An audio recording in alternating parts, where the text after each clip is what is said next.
रघुवर दास, हेमंत सोरेन, अर्जुन मुंडा, मधु कोड़ा, चंपई सोरेन। यदि आपको जानकारी नहीं है तो मैं जानकारी देना चाहूंगा। इस बार के विधानसभा चुनाव में हेमंत सोरेन की पत्नी चुनाव में है, चंपई सोरेन जी का बेटा चुनाव में है, मधु कोड़ा की पत्नी चुनाव में है, रघुवर दास की पुतोह चुनाव है और अर्जुन मुंडा की पत्नी भी चुनाव लड़ रही है। क्या ये लोकतंत्र का सुंदर संदेश है? तो इसलिए यदि एक नया लड़का आपके बीच आया है, अपनी क्षमता अपने सामर्थ्य की बदौलत आया है, तो आप सभी से मेरी प्रार्थना होगी, आप सभी अपना एक बार आशीर्वाद देंगे। मैं आपसे ये अनुरोध करने आया हूँ, मैं आपसे ये प्रार्थना करने आया हूँ। और चूंकि ये इसरी बाजार है, मैंने कानों कानों में कुछ विषय को सुना है, मैं आज उस विषय पे भी चर्चा करना चाहता हूँ कि कुछ लोग आके इसरी बाजार के जो व्यापारी वर्ग हैं, व्यवसायी वर्ग है, तो गाना को बंद कीजिएगा ना भाई, थोड़ा गाना को बंद कीजिएगा, पीछे वाले गाड़ी थोड़ा गाना को बंद कीजिएगा।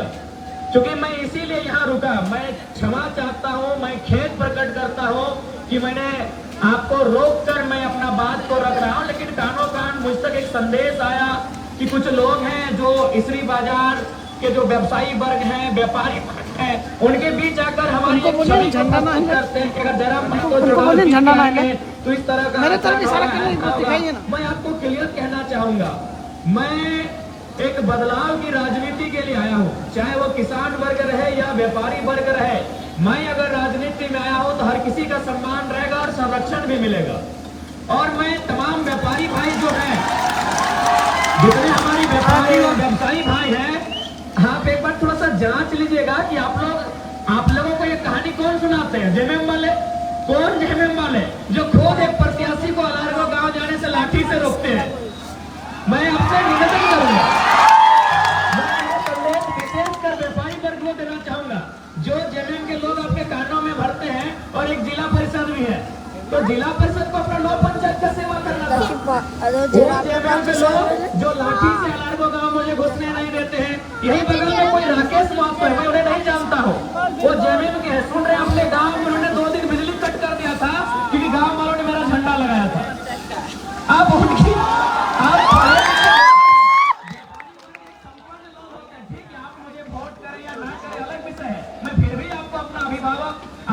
जो भी रिश्ता लगते हैं, जिस उम्र में मैं आपका सम्मान करता हूँ, लेकिन सच्चाई को थोड़ा जान लीजिए।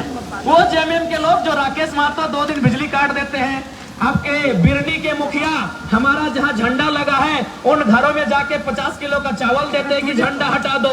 एक बात बताइए, 20 वर्षों से आपने डुमरी को देखा है, बताइए किनके कार्यकर्ताओं ने दबंगई किया है? किनके कार्यकर्ताओं ने आपके सामने दबंगई किया है? मैं अभी चुनाव जीता नहीं हूँ, मैं आपको आश्वस्त करना चाहूंगा, यदि मेरे भी साथी कोई ऐसा है जिनको लेकर आपके मन में कोई शिकायत है तो आप नाम सजेशन कीजिएगा। अगर कोई गलत करता है, अगले ही दिन उसको अपने पार्टी संगठन से निष्कासित करने का काम हम करेंगे। हम बदलाव की राजनीति के लिए आए हैं। अगर कोई मेरी छवि को आपके सामने गलत प्रस्तुत कर रहा है तो एक बार उसके बारे में जानिए, ये कौन लोग हैं? ये मुख्यतः झारखंड मुक्ति मोर्चा के लोग हैं। पता कीजिए, अलारगो गांव में इतना मोटा मोटा डंडा लेके मेरा स्वागत था। बताइए कौन से भारत के संविधान में है कि एक प्रत्याशी दूसरे प्रत्याशी के गांव प्रचार के लिए नहीं जा सकता है? यही कोई पूर्व जिला परिषद राकेश महतो है, मैं जानता नहीं हूँ। सुन रहे हैं, मधगोपाली गाँव के लोगों को उन्होंने 2 दिन बिजली ही कट कर दिया था। मधगोपाली की घुटवाली है, 2 दिन उन्होंने बिजली ही काट दिया था। बताइए, आपको गलत लड़के के प्रति डर दिखाया जा रहा है, असली डर किनके सामने आपसे छुपा नहीं है, कौन लोग क्या कर रहे हैं छुपा नहीं है।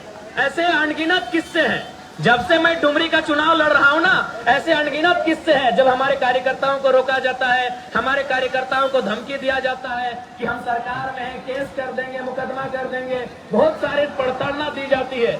तो ये आपसे छुपा नहीं है, लेकिन मैं आपसे यही विनती करूंगा, विशेषकर व्यापारी वर्ग से, व्यवसायी वर्ग से, आप लोग बहुत शिक्षित लोग हैं, आपकी सोच राजनीति को लेकर बाकी की तुलना काफी उच्च कोटि की है, इसलिए आप अपना मत देने से पहले एक बार थोड़ा सा जान लीजिएगा, जो लोग आके आपको गलत पाठ पढ़ा रहे हैं वो कितना दोषी है।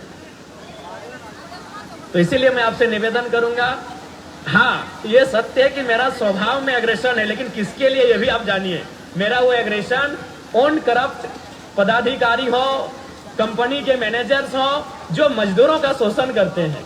आप देखिए, भले आप व्यवसायी हैं, लेकिन आपका व्यवसाय चले, किसी कोई गांव से कोई किसान आता है, जो बड़ी मुश्किल से दिन भर में 200-300 रुपए कमाता है, अगर कोई वीडियो अगर उससे किसी काम के बदले घूस मांगेगा और मैं वहां अगर एग्रेशन दिखाता हूं तो क्या ये गलत है? आप ही बताइए। मेरा 2-3 पिछले 4-5 महीने में मेरा एक रूप आपके सामने आया है जिसको लेकर शायद आप संशय में है, तो मैं आपको बताना चाहूंगा वो घटना बाघमारा की है। ये संदेश मेरा विशेषकर इसरी बाजार के जितने भी हमारे अभिभावक तुल्य व्यापारी व्यवसायी वर्ग है उनके लिए है। बाघमारा की वो घटना दरअसल ये है कि वहां 133 वर्कर काम करते हैं। मान के चलिए आप कोई भी आपके अंडर भी बहुत सारे वर्कर से जो काम करते हैं तो उनको पेमेंट कौन करता है? आप करते हैं। मान के चलिए अग्रवाल जी की दुकान है, कपड़े की दुकान है, वहाँ सुनील अनिल नाम के 2 लड़के काम करते हैं, तो उनको पेमेंट कौन करेंगे? अग्रवाल जी करेंगे। लेकिन बाघमारा की घटना ये है कि वहाँ 133 वर्कर काम करते हैं। किसके अंडर काम करते हैं? संजय उद्योग और खेमटा 2 एजेंसी है और बीसीसीएल उसके मैंने बीसीसीएल के अधीन 2 एजेंसी काम कर रही है। और आपको जान के आश्चर्य होगा, उनको ना संजय खेमटा पेमेंट कर रही है ना बीसीसीएल पेमेंट कर रहे हैं, उनको सांसद पेमेंट कर रहे हैं। सारा पैसा सांसद को जाता है और सांसद 30,000 लेते हैं, उनको 8,000 रुपया पेमेंट करते हैं। बताइए गलत है कि नहीं? तो इसीलिए फिर कहूंगा, वोट आपका विषय है, देना या नहीं देना अलग विषय है, लेकिन मेरे बारे में जो नकारात्मक धारणा आपके मन में लोग डाल रहे हैं ये बहुत दुर्भाग्य है। मैं एक ऐसा लड़का हूँ, आज हजारों लोगों की मैं उम्मीद बन के आया हूँ। आज मैं हजारों लोगों की उम्मीद बन के आया हूँ। हाँ, थोड़ा सा एग्रेशन है, लेकिन वो केवल और केवल भ्रष्ट पदाधिकारियों के लिए है। चाहे वो बीडीओ रहे, सीओ रहे या डीसी रहे, कोई रहे, जो करप्ट करता है, जो झारखंड को लूटता है, उनके लिए हमारे व्यवहार है। बाकी अगर मेरे नाम से मेरे कार्यकर्ता भी अगर कुछ गलत करते हैं, आप उनका नाम चिन्हित करके बताइएगा, अगले दिन उनको अपने संगठन से हम डिसमिस करने का काम करेंगे, ये आपको वचन देते हैं। हाँ, मैं एक छोटी सी घटना यहाँ घटी थी और आज मैं आपको एक ताजा घटना सुना रहा हूँ। आज रांची से बेरमो और डुमरी के लिए विशेष टीम आई है। वो विशेष टीम में बहुत सारे आईएएस पदाधिकारी हैं और उनको ये बोला गया है कि आप डुमरी और बेरमो में एक काम ऐसा कीजिए कि जयराम महतो चुन के चुनाव जीत के नहीं आ पाए। सोच सकते हैं आज लोग किस प्रकार से एक साजिश कर रहे हैं। यही दिल्ली के चुनाव आयोग की टीम भी आई है। आपको भी मालूम है, हर एक विधानसभा में चुनाव आयोग 2-2 पदाधिकारी भेजते हैं, उनको शायद ऑब्जर्वर कहा जाता है। वे लोग बैठ के बात क्या कर रहे थे मालूम है कि झारखंड नहीं, पूरे इंडिया की हिस्ट्री में हम एक ऐसा चुनाव देख रहे हैं जहां नेशनल पार्टी, स्टेट लेवल की पार्टी जो 20 साल से सरकार में रही है, वो एक 29 साल के लड़के के पीछे हाथ धो के पड़ी है। अगर आशीर्वाद नहीं देंगे तो ये लड़का, आखिर मुझसे डर उनको क्यों है? सवाल ये भी है कि मुझसे उन आईएएस आईपीएस को डर क्यों है, उन सरकारों को डर क्यों है? ना, डर इसलिए कि अगर हम वहां जाएंगे तो हम वहां कोयले की बात करेंगे, बालू पत्थर की बात करेंगे, रोजगार की बात करेंगे, किसान की बात करेंगे, व्यवसाय की बात करेंगे। हम वहां जाएंगे तो हर झारखंड के मुद्दे को बहुत तार्किक ढंग से उठाएंगे। इसीलिए आज वो भयभीत है कि कुछ भी हो जाए ये लड़का नहीं आना चाहिए। मैं आपको एक लोकसभा की घटना सुनाऊंगा, नाम लेके सुना देता हूँ। चंद्र प्रकाश चौधरी और मथुरा महतो, आपको मालूम है मैं तीसरा प्रत्याशी था, वो 2 थे। इंडिया से मथुरा महतो, एनडीए से चंद्र प्रकाश चौधरी। वो निरसा में बैठ के एक दिन मीटिंग कर रहे थे। क्या मीटिंग कर रहे थे मालूम है? कि बोले कुछ हो जाए, जयराम अगर जीत के आएगा तो तुम्हारा बेटा और मेरा बेटा का कैरियर खा जाएगा।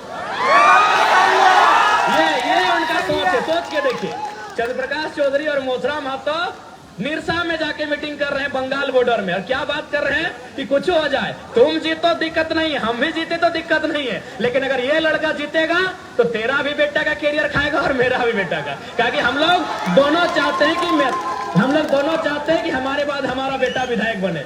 तो एक बार इस लड़के को आप साथ दीजिए, ये बदलाव के लिए आया है। हमसे भयभीत होने की आवश्यकता उनको है जो झारखंड की कोयला को लूट रहे हैं, जो झारखंड के बालू को लूट रहे हैं, जो जंगलों को, खनिजों को लूट रहे हैं, जो ईमानदारी पूर्वक, निष्ठा पूर्वक काम करने वाले लोग। आप निश्चिंत रहिए, हम आपके बीच भी गार्जियन बन के नहीं, आपका बेटा आपका रक्षक बन के खड़ा रहेंगे। ये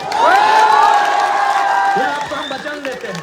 अरे आप तो संपन्न लोग हैं। मैं ये बरकट्ठा की एक घटना सुना रहा हूँ। वहाँ एक बुजुर्ग आदमी, सरकारी रिटायर्ड टीचर है, वो सरकारी टीचर, ऐसा नहीं कि वो कोई आम व्यक्ति, एक सरकारी टीचर है। वो बरकट्ठा गए थे सीओ से अपना साइन करने के लिए, तो सीओ ने उनको 3 दिन घुमाया।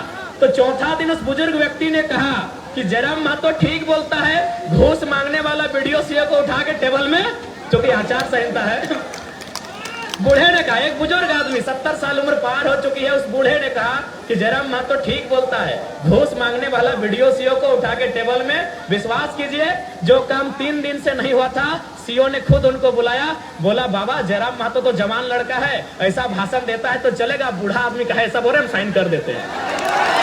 अब आप बताइए क्या वो व्यवहार मेरा गलत है? ठीक है, हम मानते हैं, हम कभी नहीं हम एग्रेशन के लिए जाने जाते, लेकिन मेरा एग्रेशन जनता के लिए है, मेरा एग्रेशन गरीब शोषित वंचित लोगों के लिए है। इसलिए हम आपसे विनती करेंगे, विशेषकर जो व्यवसायी वर्ग हैं, व्यापारी वर्ग हैं, बिल्कुल आप मन में किसी प्रकार की नकारात्मक भ्रांति को उत्पन्न ना होने दें। मैं एक बेटा बन के सबकी सेवा करने के लाया हूं, आपसे निवेदन है एक परिवर्तन को सपोर्ट करें। आपने वोट किया है, 20 वर्षों से झारखंड जब से अलग हुआ है आपने किसी न किसी को वोट किया है, आपसे निवेदन होगा इस बार परिवर्तन के लिए वोट करें। आज देखिए बहुत सारे पत्रकार आते हैं तो क्या कहते हैं कि डुमरी फलाना पार्टी की परंपरागत सीट है, टुंडी फलाना पार्टी की परंपरागत सीट है, बगोदर फलाना पार्टी की परंपरागत सीट है। क्योंकि व्यवसायी वर्ग आप लोग पढ़े लिखे लोग हैं, बताइए लोकतांत्रिक देश में परंपरागत सुनने में ठीक लगता है? व्यवसायी वर्ग में आपसे निवेदन करूंगा, क्या लोकतांत्रिक देश में परंपरागत सुनने में ठीक लगता है? जी नहीं, लोकतांत्रिक देश में परंपरागत नहीं, परिवर्तन सुनने में ठीक लगता है। मैं परिवर्तन के लिए आया हूँ, आपका आशीर्वाद मिले तो जरूर इस राज्य में परिवर्तन होगा। और आप निश्चिंत रहे, मेरे छवि को लेकर ये जो विपक्ष दल के लोग राजनीति कर रहे हैं, आप खुद अभी 5 दिन का समय है, आप घरों से बाहर आकर फीडबैक लीजिएगा कि गलियों में गांवों में दबंगई कौन कर रहे हैं। आप एकदम फीडबैक लीजिए। हम आज गए थे उत्तराखंड, वहां भी हमारे कार्यकर्ताओं को धमकाया गया, डराया गया। हम एक साथी का दुकान में गए, उनको तुरंत फोन किया गया कि क्यों जयराम महतो को आने दिए, जबकि यही जयराम महतो कल हमको रविंदर पांडे जी का बेटा विक्रम पांडे मिले बेरमो में। हमने उनके खिलाफ ना उनका आंख फेरा ना गुस्सा दिखाया, बल्कि प्यार से बोले कि कहा विक्रम भैया पापा 25 साल रहे, अब तो हम लोग को मौका दीजिए। हम बहुत प्यार से बोले। विक्रम पांडे एकदम सामना सामनी हो गए, रविंदर पांडे जी के सुपुत्र विक्रम पांडे मेरे फेस टू फेस हो गए। वो उधर से बीजेपी का प्रचार करने आए थे, हम इधर से अपना जेल कैंप का। तो हमने ना उनसे नजर फेरा ना उनको गुस्से से देखा, बड़े प्यार से कहा क्या विक्रम भैया 25 साल से तब है ही, एक बार तो मौका दीजिए हम लोग को।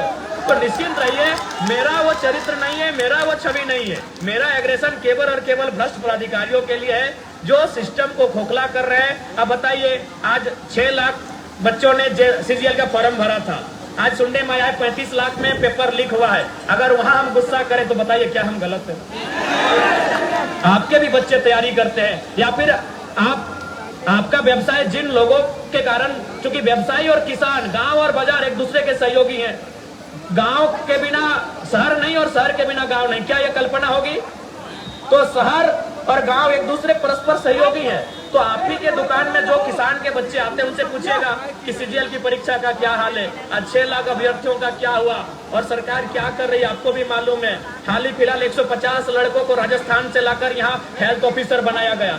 तो वहां मेरा एग्रेशन दिखता है। इसीलिए आपको जो लोग बता रहे हैं वो बहुत गलत बता रहे हैं। वो लोग खुद उनके ऐसे भी मंत्री जी जब तक थे श्रद्धेय थे, आदरणीय थे, लेकिन उनके निधन के बाद उनके कार्यकर्ता निरंकुश हो गए हैं। इस बात को मानिए आप। उनके निधन के बाद उन्हीं के राजनीतिक दल के कार्यकर्ता निरंकुश हो गए हैं। और आपको भी मालूम है कि उनके कुछ दामाद, बेटे, भतीजे हैं और उनके कलच के दोस्तियारी हैं, वही लोग सिस्टम को चला रहे हैं, आपको भी मालूम है। अभी एक बीएलओ बहन है, उत्तराखंड में एक बीएलओ बहन है, उनका बेटा मेरा समर्थक है। तो बताइए क्या गलत है? वो बीएलओ को फोन करके उनके प्रत्याशी का बेटा उनको बोलता है कि देख लीजिए ठीक नहीं हो रहा है, अगर हम लोग जीत गए तो बताइए आपका काम कैसे करेंगे। और आज जयराम महतो कह रहा है, मैं आपको अपनी एक छोटी घटना सुना रहा हूँ। लोकसभा के बाद एक व्यक्ति किसी केस में फंसा हुआ था, मेरे पास आया, लगभग 4 घंटा मैंने कभी इसको फोन किया, कभी डीसी को फोन किया, कभी एसपी को फोन किया, और 4 घंटा के बाद जब मैंने उसके समस्या का समाधान किया, उस व्यक्ति की आंखों में आंसू था। आंसू इसलिए था, बोला कि तुमको हम वोट नहीं दिए थे। हम बोले हम वो नेता नहीं है कि हम बूथ देख के मदद करते, तुम चले आना। हम वोट देख के मदद नहीं करते। वो रो रहा था मेरे सामने। कि यार तुम कैसा नेता हो, हम तुमको वोट नहीं किए हैं, मेरा पूरा गांव से तुमको मात्र 20 वोट मिला है, फिर भी तुम 4 घंटा मेरे लिए परेशान रहे। हमने कहा कोई बात नहीं, तुम 2024 में भी वोट मत देना, हम 29 में मांगने जाएंगे, लेकिन मेरी शिकायत जनता से कभी नहीं रहेगी। और आपको मैं बताना चाहूंगा, यही सांसद चंद्र प्रकाश चौधरी जी, यही बगल में अतकी बरियरपुर गांव है, वहां के लोगों ने ट्रांसफार्मर का डिमांड किया। चौधरी जी ने क्या बोला मालूम है कि तुम्हारा वोट तो जयराम महतो का गया, हम ट्रांसफार्मर क्यों दे? बताइए, एक सांसद के मुंह से शोभा देता है? मैं आपको जो प्रत्याशी हैं अभी विधायक के हमारे जेएमएम के, उनके भी बेटे की एक कहानी सुना रहा हूं। जब मेरा रैली आ रहा था ना नॉमिनेशन के दिन, एक व्यक्ति ने हमको सिर्फ माला पहनाया था, आज वो व्यक्ति जेल के अंदर है। बस उसका कसूर था कि हमको माला पहनाया था, फिर चूंकि तो कुछ काम ऐसा था जो पुलिस से उसको रेड मरवा दिया, जबकि उससे पहले वो ठीक था। बस उसका गुनाह हुआ कि हमको उसने माला पहनाया। वो चंद्रपुरा या बंदियों की घटना है।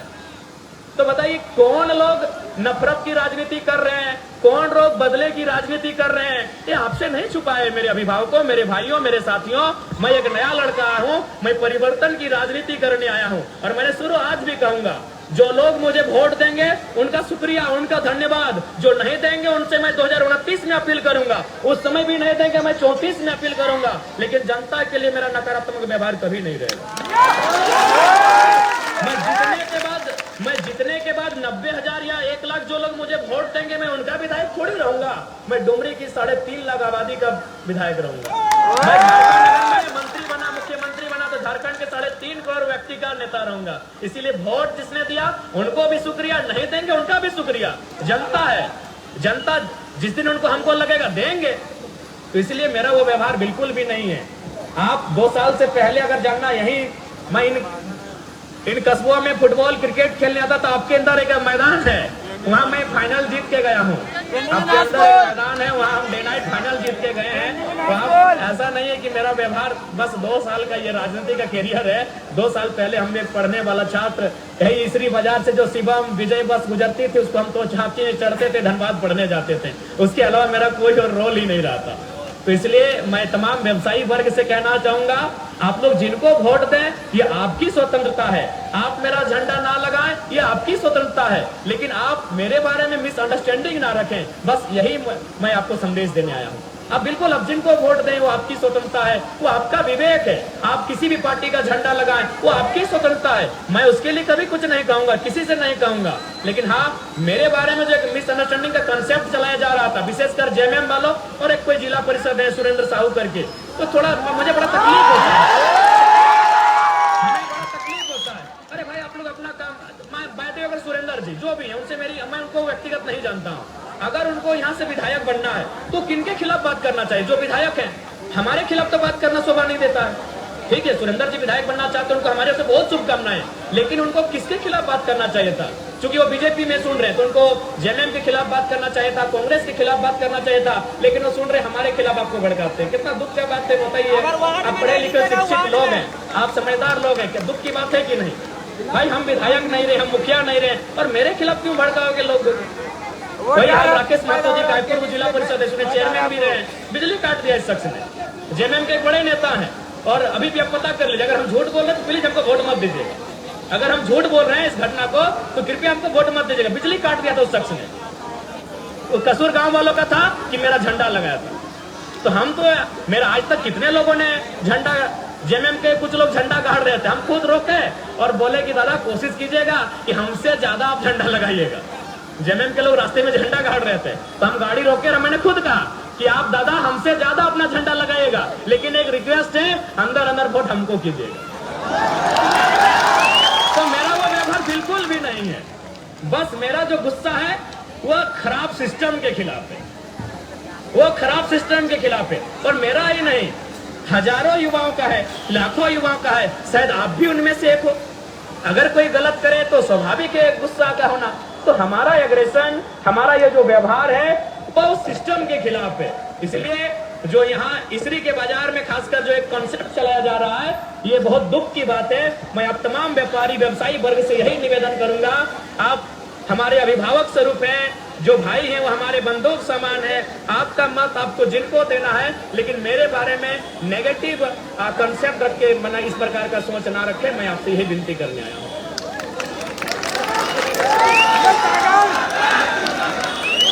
और ऐसा नहीं है जैसे कि एक कंसेप्ट ये आता है चंदा को लेकर, तो ऐसा कुछ नहीं है। हम लोग को साल में एक कार्यक्रम होता है वो करम के अवसर में, तो उसमें तो लोग स्वेच्छा से मांगते हैं। अजंता स्वीट्स ने काफी मदद किया था, उनको धन्यवाद जो भी है अजंता स्वीट्स।